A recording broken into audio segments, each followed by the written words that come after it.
I am here with author Greg Ehrbar, who has written the definitive history of Hanna-Barbera, Hanna-Barbera, the recorded history. Welcome to TCM. Thank you so much. I'm so thrilled to be here and to celebrate this wonderful thing that is Hanna-Barbera. It's the first time here on TCM that we're celebrating Hanna-Barbera, so it's truly a pleasure to have you here. You're so knowledgeable. And before we get into our first film, Hey There, It's Yogi Bear from 1964, tell us about your background and how you got so interested in telling the story of Hanna-Barbera. Well, I was a writer since probably the fourth grade. I was always writing something or drawing cartoons or things like that. And Hanna-Barbera, along with Disney and Rankin Bass and Filmation and Warner Brothers and all, I loved all those cartoons and TV shows. And when I was growing up, phonograph records were the way to have them all the time when the shows were off. And Hanna-Barbera in the mid-60s did the most wonderful and strange records on their very own label. And I just loved everything they did because Hanna-Barbera was unpretentious. They made cartoons, they made films, but they made them purely for entertainment. Rarely did they get into heavy subject matter, occasionally, and we'll see some examples. I just always loved their work.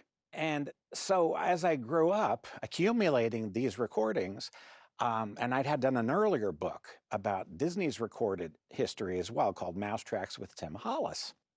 That was about the division. Well, in this case, publisher said, try Hanna-Barbera. And I said, how about that? He said, yeah. So I was going to start out with that. But the story grew beyond just a recording division. So the title has two meanings to it. It's the recording history, but it is actually 100 years of entertainment history. That's amazing. And we're going to look at a range of different types of work that they did over the years, starting with Hey There, It's Yogi Bear. So tell us, why is this film significant in the history of Hanna-Barbera? Well, besides being Hanna-Barbera's first feature-length film, and they had been, of course, in short cartoons with the Tom and Jerry series and others for MGM. But Yogi Bear started out as the third cartoon in a 3-cartoon series, The Huckleberry Hound Show.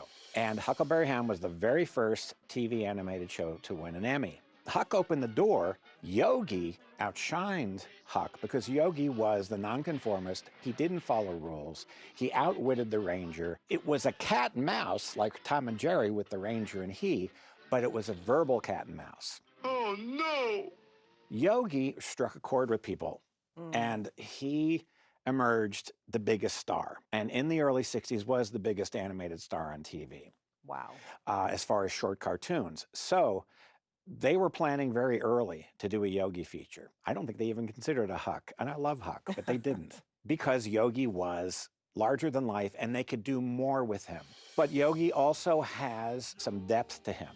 The relationship with Cindy is, he doesn't want to commit, you know, and all that.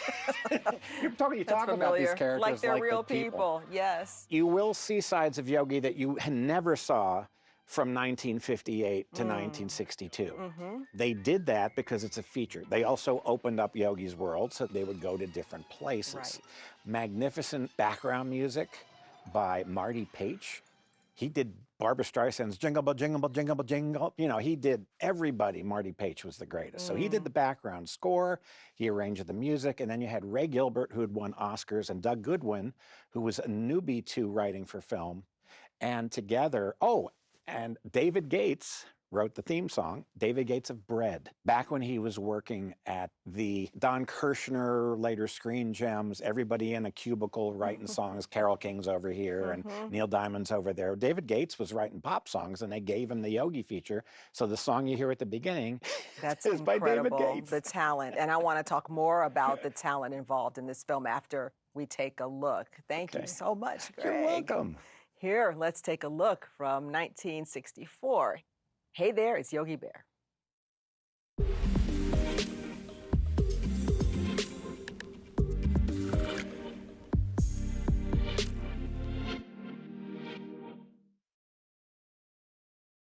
Back with me to discuss Hey There, It's Yogi Bear is the author of Hanna-Barbera, The Recorded History, Greg Ehrbar.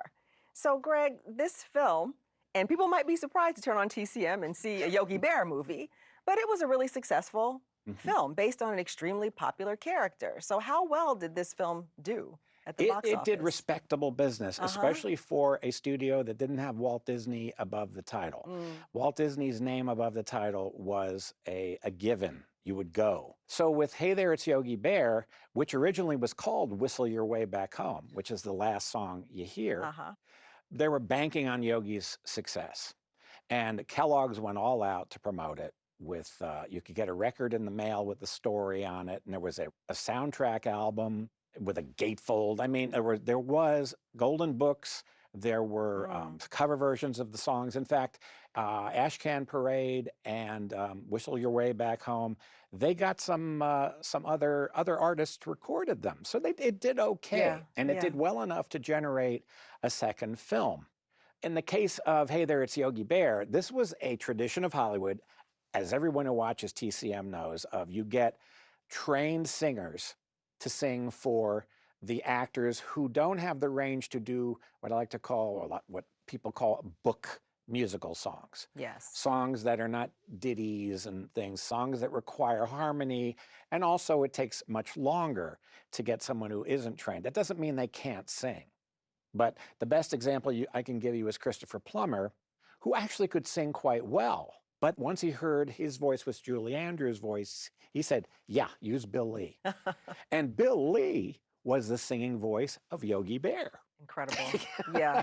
Just top talent that they had involved. And Cindy's voice was Julie Bennett from the cartoons.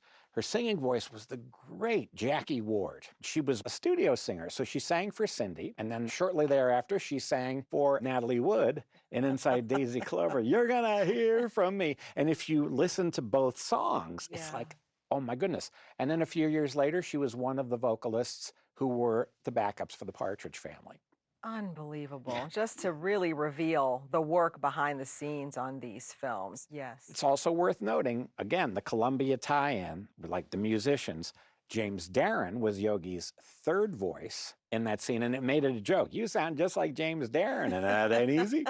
Because James Darren was a contract performer who not only was in movies like Gidget and Gidget Goes Hawaiian, but also was an artist on Colpix Records, Goodbye Cruel World, and songs like that. And he was on the Donna Reed show a couple of times, just like, and with the regulars, you had Shelley Fabre, Johnny Angel, and you had Paul Peterson, She Can't Find Her Keys, and My Dad. It was all the Screen Gems process. Yes. So he, and then he later appeared on the Flintstones as himself, Jimmy Darroch. Right. And then girls go crazy. Everybody goes crazy. Yeah. Well, thank you so much, Greg. It's just a pleasure to speak with you about this history. You're so knowledgeable. Coming up next, we have another Hanna-Barbera film, The Man Called Flintstone.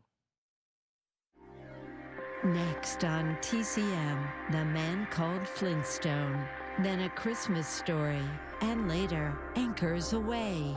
Gene and Jerry dance it out tonight.